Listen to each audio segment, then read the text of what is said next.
Welcome back live to a new episode of The Celebrity Perspective, and I'm your host, Ashley Berges. You know, oftentimes when we're on this show, what do we talk about? We talk about authentic living. We talk about being our true self, about how we can keep steady in a world of change. You know, how do we deal with the situations at hand with the news and the media and everybody telling us how our world is really falling apart? And I think one of the things that really kind of gets to me is that I'm trying to keep myself happy and on a smooth sail to my purpose and to where I'm supposed to be. So I couldn't think of anybody better to join me today on The Celebrity Perspective than Adam Shell. Adam is a director, he's a creator, he's a writer, and he just recently put out an amazing film that I just saw that I am really stoked about sharing with some friends and some coworkers. It's called Pursuing Happiness. And I'm really interested in knowing a little bit more about the film, what Adam really figured out as far as maybe some things that he took from it, and as well as why did he begin the venture in the first place. Right. Adam, great to have you on The Celebrity Perspective. Thanks for having me. It's great to be here. Awesome. I'm glad. I'm glad you could stop in. You're about to head back out to LA. So. I am. So this is my last stop in Dallas, so get to end the trip with a big up note. Yay! So tell me more about Pursuing Happiness. First off, where did you come up with the name? So Pursuing Happiness kind of has a double angle on the name. So basically the film is about my journey traveling the country looking for the happiest people in America. Very cool. I wanted to make a film. I'm a documentary filmmaker, and I was thinking about the next film I was going to make after Finding Craftland, which was the last film I made. And I wanted to make a film about something that mattered. I wanted to make a film that had the ability to affect people and change people's lives and inspire people. But at the same time, I also wanted to make a film that wasn't going to make me miserable to make the film. You know, you're going to spend, anywhere from 2 to 4 years working on a project like this. I didn't want to spend all that time just being miserable all the time going, oh my God, this sucks. I mean, this is important. I need to get this message out. But man, I hate doing this over and over, talking about all these horrible things, right? Mm-hmm. So I was like, let's make a film about happiness. I mean, the industry of happiness is blowing up, right? You know, everywhere we look, there's, I was just at the International Positive Education Network. They had a festival here in Dallas. And so there's all this information that we have at our fingertips. And I'm like, I want to explore this. I want to be part of this. I mean, what an exciting time to, talk about this stuff. So, I set out on this journey to find the happiest people in America. So the double meaning of the title is not only am I pursuing happiness I'm looking for happiness in other people, but I'm also trying to figure out how other people are pursuing their own happiness. Wow. So that's kind of how I came up with the title. That's really neat. It's interesting. I write self-help books, so it really caught piqued my interest, because you're right. There's so many books out. How many are out? Books? You had 80,000 titles. 88,000 on Amazon. There's over 88,000 books on Amazon with just the word happiness in the title. Wow. Yeah. My goodness. And I mean, there is a need for it. And, I'm also a therapist too. So I see clients that literally, they're constantly unhappy. They're depressed. They don't know how to find happiness. And it's like, I think sometimes we make it so hard when it's really, I don't really think it's that hard. No, you're right. Talk about there's a lady in your film. I'm trying to think of her name, but she loves to garden. And in the film, Gloria. Tell me a little bit about her, because she's dealing with cancer, right? Yeah, Gloria. So at 28 years old, Gloria was an aspiring lawyer. Not aspiring, she was a lawyer. I mean, she had an aspiring career. She was, wanted to be president of the United States one day. I mean, that was her goal in life. So she worked 80 hours a week. She was just, all focused on career. Mm-hmm. And at 28 years old, she gets diagnosed with stage 4 colon cancer, which in all senses is a death sentence. Most everybody I know, including myself, if I got diagnosed with a disease like that, I'd be like, oh, this is horrible. This is the worst thing that ever happened to me. And somehow she turned it into the best thing that ever happened to her. And she basically through attitude and will, she was like, this is not going to ruin my life. In fact, this is going to be the best thing that ever happened to me, because I'm going to make it so. And she has this amazing power and this amazing will and this amazing spirit. But it's the lessons we can all take from somebody like that, where it's it's clearly something that's within her power, right? And she's not like Superwoman or anything. So it's not like she has these powers that none of us have, right? She's a normal person.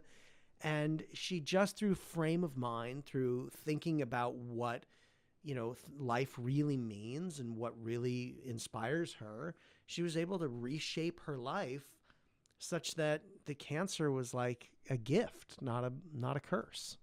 That's interesting. As a child, I've dealt with something my whole life, a condition that I still have. And at the time, it took me years to figure out what it was and diagnosis. And then eventually I got to find out that I was a winner. 180 people in the world had what I had. I felt like I had the golden ticket from Willy Wonka. But, it was just such a painful experience not knowing. And then that whole crescendo of finding out, well, we're just going to experiment. We're going to do this. Right. And eventually when I took my life back, and I decided I'm not going to depend on these doctors to tell me what to do anymore. Right.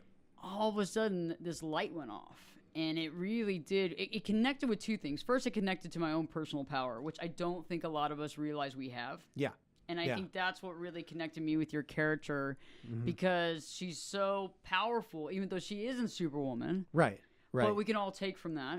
And then I think the second thing is that why does it have to be a death sentence? Because disease is like I'm not at ease. I'm at dis-ease. Right. Right. And I think that when we look at it that way and we realize what is it trying to tell us, and then what can we learn from it? Yeah. Absolutely. I mean, if you think about it that way, there's a message in everything, right? I mean, we're all given these things in life, right? Things happen to us. Life is a long journey, and everywhere along the road, there's bumps, and sometimes there's high points where you're like, oh my God, I'm on cloud 9. This is the best, thing that ever happened to me. Something good happens. You get married, you fall in love, you have kids, you have a great job experience, there's all kinds of successes that we have. But with those, there's all kinds of failures and things wrong. And it's really all comes down to where you put your focus. If you focus on those times when you're failing and the failures you have, and you go, oh my God, I am a horrible person because I've failed, then you're going to feel that way. And there's this great moment in the film where I was talking to Gary Van Wormdam, who's an author and a life coach. And we're standing there on the beach in Santa Barbara in this beautiful setting. It was a very memorable moment for me. And it was mostly memorable because of what he said to me. He said, your expression is your experience.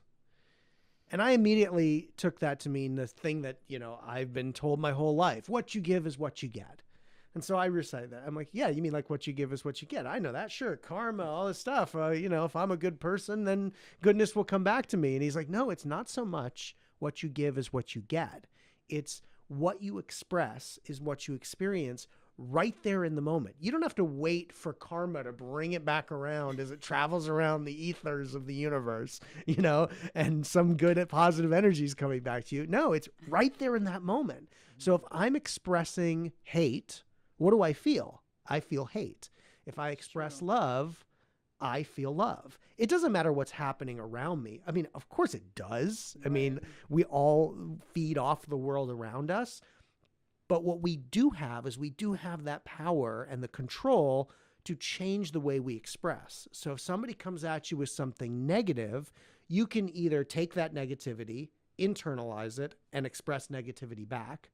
Or you can look at that negativity and go, you aren't coming here. I'm still going to express something good, because when I do, I will feel good. Even though there's that negative energy coming at me, I can still make myself feel good by just going, wow, that's your experience. Wow, you're experiencing something really horrible. I feel bad for you, but I love you. That's good. And then you feel that love, and you can walk away from that situation and go, wow, I felt love just there. That's cool. That person was feeling hate. Most definitely. And so that's where I think it all comes down to, is we have that power to adjust. Now, look, sometimes it's really difficult. Your husband, wife, lover, best friend comes to you and says, hey, you know what? I don't want you in my life anymore. I'm going to go be with somebody else. That's tough. Right. We're all going to feel that pain and that, denial and, all those horrible feelings. And Gary's point was, okay, so at some point in your life, you're going to get over that. Mm-hmm. Hopefully. Hopefully, some do, some don't. But the goal is to get over it, right? Move on, find new love in your life. And at some point, the question is how long is that road? And how long do you want the road to be? Right. How long do you want that road to be? Can you get that road from 5 years to 5 months to 5 days to 5 minutes to 5 seconds? Right. That's the challenge. See, it's interesting you brought that up too. I think one of the most things interesting is a long time ago, when somebody gives you the bird. Oh, yeah. So like you're driving down the road and all of a sudden you're minding your own business and somebody cuts you off. Right. And almost hits you, and then they flip you off. Right. And you go, wait a second, this is ridiculous. Not only did I do nothing wrong, but now you're telling me to go to hell, right? Right. But it's funny, when they're flipping you off, they're the first ones that see it. Yeah. And it's the same thing. It's kind of like in life. Right. It's like the first one to hear the F-bomb is the one that says it, right? Yeah. And it's like a lot of times we don't realize that we initiate things. And yes, you're right. You can have some people that are just, my God, you're like the spawn of hell has just come here to say hi to me, and you're like, oh God, it's not me, and run away, but you have to deal with it. Yeah, you do. But how you deal with it and how you deal with the problems in your life are so interesting. I think that's what's key. Yeah. And that's what's, key for the film that I made is it's not just a film of moments like that where Gary says things to me like that. Like, hey, you should express yourself differently, because we all hear that, right? I mean, I've been in therapy my whole life, and, my therapist has told me time and time again, you got to express yourself differently. You got to change your attitude. You got to do this. But at the end of the day, I wanted to find people that are experts in that, doing something about it. I want to hear their stories, how they got through these times of, trials and tribulations in their lives, and did something about it, and let them be those positive influences on every one of us to give us a roadmap, right? Because we can all say, here's the solution, but show me your work. It's like that old math problem. It's like, okay, I can look in the back of the book for the answer, but the teacher's going to go, how'd you get there? I'm like, turn to page 75. It's right there. Ta-da! There's the answer. You gave it to me. You put it in the book. It's right there. Right. And but it's not in pencil. It's in pen. It's in pen.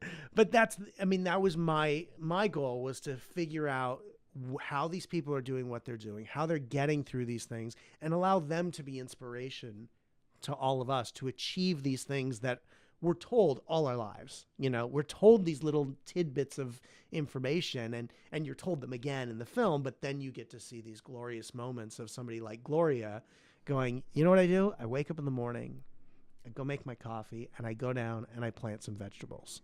And I rub my hands through the dirt, and I just feel that dirt, and I love it, and I smell it. And there's that moment in the beginning of the film. She's like, here, smell this dirt. Yuck. And I'm like, this smells like dirt. You're like, yeah, thanks. Right?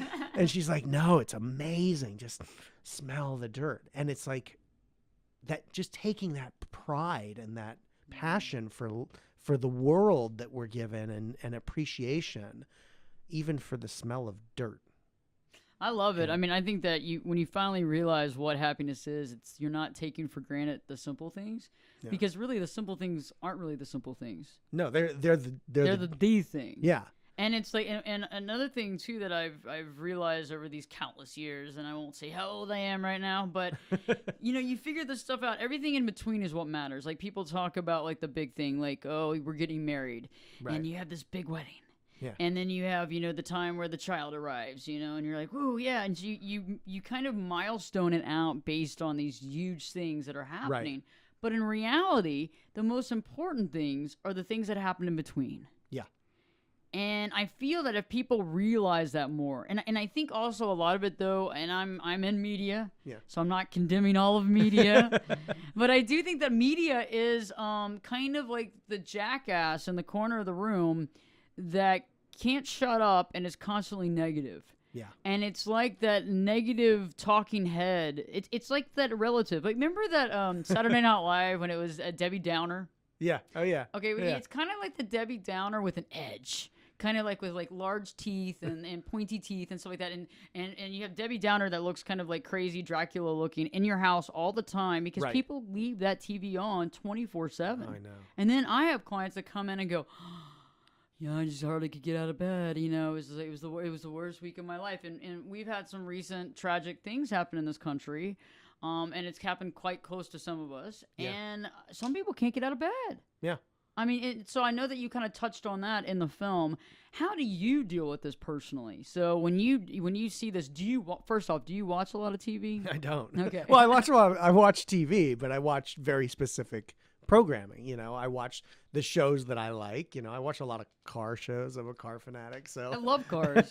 so I'm always watching, the Build It shows. That's so cool. Yeah, they're my favorite. I'm like, my wife's like, how are you sitting there watching them take apart a car and put it back together? I don't understand this. I'm like, it's awesome. Are you kidding? I'll watch them take apart a desk and put it back together and like rehab it. I'm like, that's amazing. Look at that desk. She's like, it's a desk. I used to take things apart when I was a kid and then sometimes put them back together. Sometimes, right? Yeah. Sometimes you'd be like, I wanted to put that back together, but I couldn't figure out how. The smaller the things, the harder the things. Oh, yeah, totally. Like when you took apart phones. Oh, or, forget it. They're like, never going back answering together. machines or whatever it was.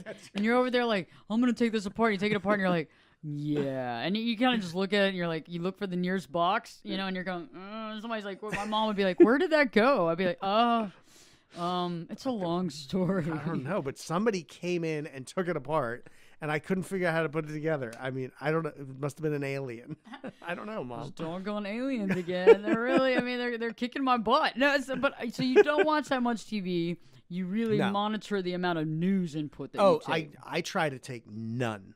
Okay. I literally, there's this great app I have on my phone called Newsner. Okay. And what it is it's like a lot of positive news stories. Wow. And they're actually good. It's not just like they're not fluffy and like, oh, look at this kitten and how cute. And fireman rescued a kitten from a tree. It's not stuff like that. It's actual like real content, like real things that you see. I mean, I heard this great little video about like when they reintroduced wolves into Yosemite Park, how it changed the landscape of the whole park and changed the way the rivers flowed and the land, the grass grew and trees. I mean, it was incredible. I mean, I won't get into that because I'm not an expert on wolves, but but that's really neat though. But things like that where I'm like, wow, okay, that video that I just watched, it was 3 minutes long. I found it on this cool news app, really benefited my life because now I'm like, oh wow. Little things like that, just reintroducing wolves into an environment can change an entire landscape. How can something little affect my life? Mm-hmm. So I can take that and apply it in a positive way where I'm like, okay, these little things actually matter. They actually have an effect. And it's really cool to see that. So yeah, I don't watch, I'm not out of touch. Mm-hmm. So I definitely, get the information, but I think there's a difference between getting the information, like here's what happened, here's what's going on. That might be some important information for you to have, and then leaving it. The constant 24-hour news cycle, leaving that TV on of these people saying the same thing over and over. You're watching the same clip reel over and over and over again. It's like, that can't be good for you. No, it's not. Right? I had a couple friends of mine that are very upbeat, positive people. Those people, like you're like us, and most of the people that are listening to this show right now and watching this show for that matter, you're positive, and most of us are extremely positive or work our best to stay that way. Right. But even in the best of situations, when you bombard yourself with this stuff, like and you're right, they'll show the same clip over and over and over again, but it has it's like the same trauma, it's the same crescendo effect, and all I'm seeing is like police cars and the lights on the domes of the police or the ambulance or whatever's happening, or you see somebody covered on the street that's passed away. And it's like they show these pictures that are just so desperate and so painful. Yeah. And I think a lot of times we care about other humans and we care about other people. And the more that you have empathy, the more that I think you really have to watch out your intake on this stuff. Yeah, absolutely.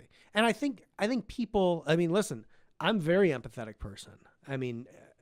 I definitely feel the pain of other people very quickly, which is why I have to watch my intake on that stuff. There was a moment during the editing process of making this film where we were cutting together this quick montage of like a lot of these types of stories to kind of highlight, hey, this is what's going on in our world. This is what the news constantly focuses on. And so I had to spend an entire day watching news and combing through news footage and pulling clips and stuff like that. I was so depressed at the end of that day. I was miserable. I remember that feeling of going, wow, I just spent an entire day watching all this stuff. This is what a lot of people feel like on a daily basis. Yeah. Because they watch this stuff. And I, for the life of me, can't figure out why that's so important. Why is it so important that we know so much detail about all these horrific things? Why is that breaking news? I mean, especially if I live in Los Angeles and something horrible happens here in Dallas, for example, I might want to know about it. I might want to know things about it, but I don't need to live it constantly, just hearing the drone of how bad this is. I think what happens when you do that is it expands the problem. I think we see that in our society today. This problem just gets bigger and bigger and bigger. And why? We're putting more and more energy into it. And people get angry and their emotions are just soaring. I had a patient of mine actually, he came by the other day into the office. He's like, I've never been this depressed in so long. And I said, well, what's going on? I mean, what's going on? He said, well, I've been watching this news so much. And then anytime I talk about it, it's like he brought up this conversation with somebody. He was waiting in a hospital with somebody that was getting some procedures done, an older gentleman that he takes care of. And they were talking about a recent shooting. And he said people literally turned around. And some people were giving him stares and looks. And it was just like this. And he said you could feel the anger and the tension. And it's just in a waiting room. Yeah. In a hospital. And he said it's just everybody's on edge so much. Right. And it's sad because where it bleeds, it leads, right? Unfortunately, the news, they're not making money when people are going, oh, that's so sweet. And I think I think most of us want happiness. I think most of us want positive news. I think most of us would be grateful for it and have gratitude for it. Yeah. But it's not offered. Right. So what do you do in a world where you're looking for this that you don't get it? Right. I mean, that is the trick. I mean, I guess the answer is turn it off. We're so programmed to want to know and want that information and to feel and to think that the news is the authority, that they're telling us what's important. And what I figured out is they're not telling us what's important. They're telling us what's popular. And there's a big difference between what's popular and what's important. And that's one of the reasons why I made this film, was because I feel everything I put into this movie is important. I feel it's more important, and when I looked around in the landscape and I see all this stuff, this is what inspired me. I was like, we need positive content. We need this content. Who's making it? I have the ability to make content. I'm going to make it, I love that. That was my attitude. I was like, I can't sit there and wait for somebody else to do it if I'm not doing it myself. And I think we all have, the ability to A, choose what we watch, and B, choose what we make and what we contribute and what we talk about. And that's one of the things that is the most inspirational to me coming out of this is that's when you hear this, there's this cliche you hear all the time, right? Happiness is a choice. Right? You have to choose to be happy. Yeah. And it's such a cliche because it's like, okay, what does that mean? What does it mean you have to choose to be happy? Okay, I choose to be happy. I'm not happy, but I just chose to be happy. And it's what I've learned in this process is it's not you have to choose to be happy. That's the first thing. I want to be happy. Right. Okay. Put that aside, because happiness, as we talked to Dr. Moss at Berkeley, who does a lot of research on the paradox of happiness. And she wrote this paper that says the pursuit of happiness actually brings you more unhappiness, because happiness is something you can't pursue. It's like that rabbit on a dog race track. You'll never catch it. You can run around and around and around, but that rabbit's always going to be in front of you, And so happiness, you have to put the pursuit of happiness itself as a goal aside and go, okay, I'm going to pursue the things that I know bring me happiness. Okay. So I know that getting out and, for example, I love playing hockey.